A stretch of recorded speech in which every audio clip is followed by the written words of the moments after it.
Right, so this is the third edition of this doctoral workshop on the economics of digitization.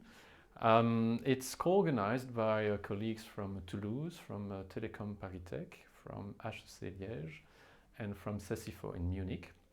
Third edition, right? It's quite a success. We receive more and more papers every year.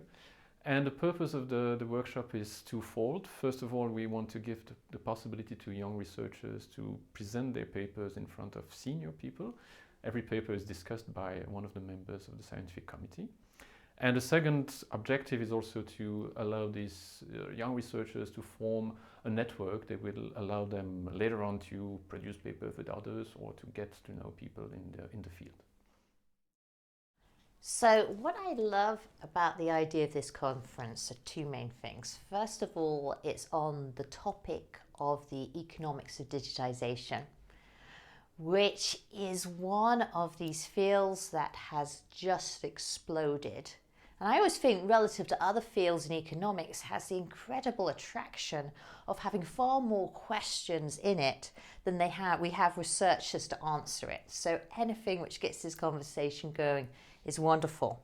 The other thing which is great about this conference, as you've heard, is it's a doctoral consortium.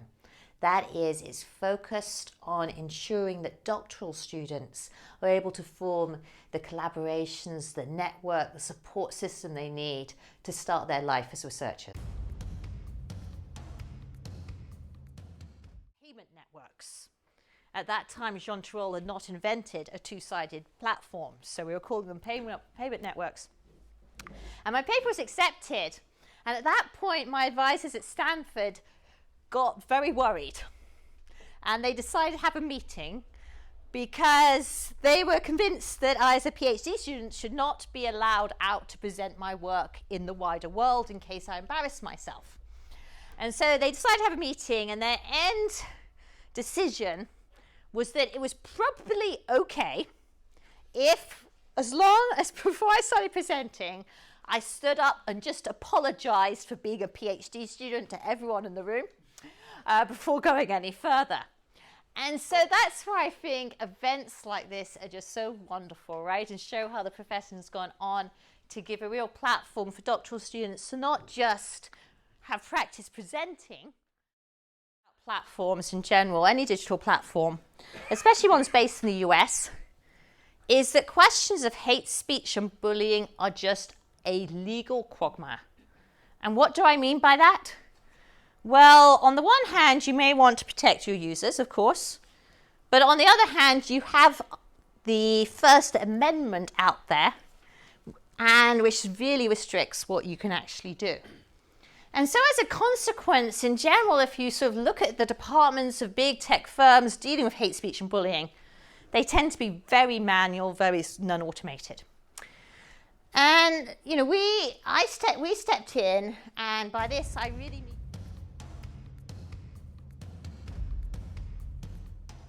what I want to do first is basically explain to you what REPEC is. And you may be a REPEC user, but there's a lot of misconception about what REPEC is. So I want just to clarify a few things. And then we'll get to the question about why I'm talking to you here, right? So REPEC, the name comes from research papers in economics. And the mission that we've had for a long time is basically to enhance the dissemination of research within economics.